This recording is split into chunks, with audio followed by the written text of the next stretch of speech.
Mi nombre es Josefa Paula Barrios. Mi caso es que yo estaba muy enferma en mi casa, allá en Nazaret, en Uceta. No tenía régimen de salud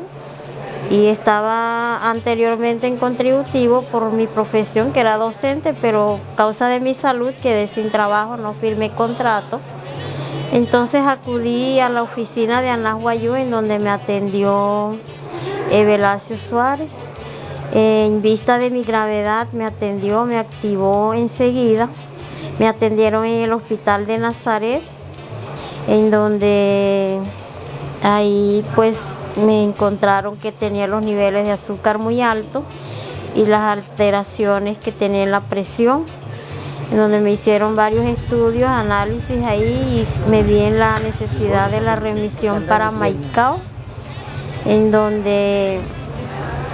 ahí en Maicao me atendieron también y me remitieron hasta acá a Barranquilla, aquí en la clínica Altos de San Vicente, en donde recibí todas las atenciones médicas y estoy muy contenta y satisfecha con todos los servicios que se me han prestado acá, y muy atendida tanto como en el hospital como también de la EPS, con todos los guías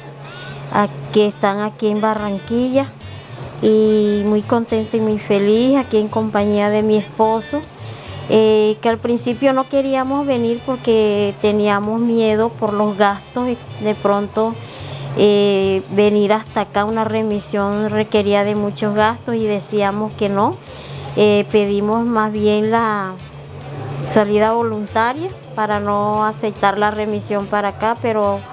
los asesores de ANAS Guayú allá en Maicao pues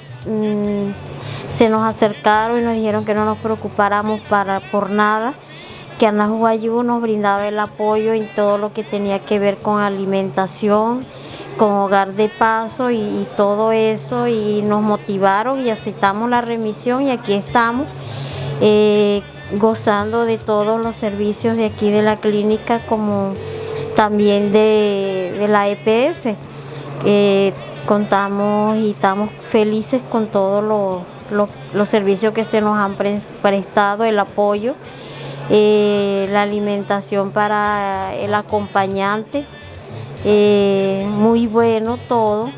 y estamos muy felices y contentos de estar aquí, de haber aceptado la remisión, pues de no ser así, pues de otro modo fuera mi salud, quién sabe cómo estuviera. Pues con todo el apoyo que se nos ha brindado, y que de pronto teníamos la duda de no venir hasta acá por esos recursos, y con todo el apoyo que nos ha brindado la EPS, pues estamos aquí, y la mejoría de mi salud ha estado muy, muy buena, las atenciones médicas muy buenas, los especialistas excelentes, los médicos, las enfermeras, todos los servicios muy excelentes.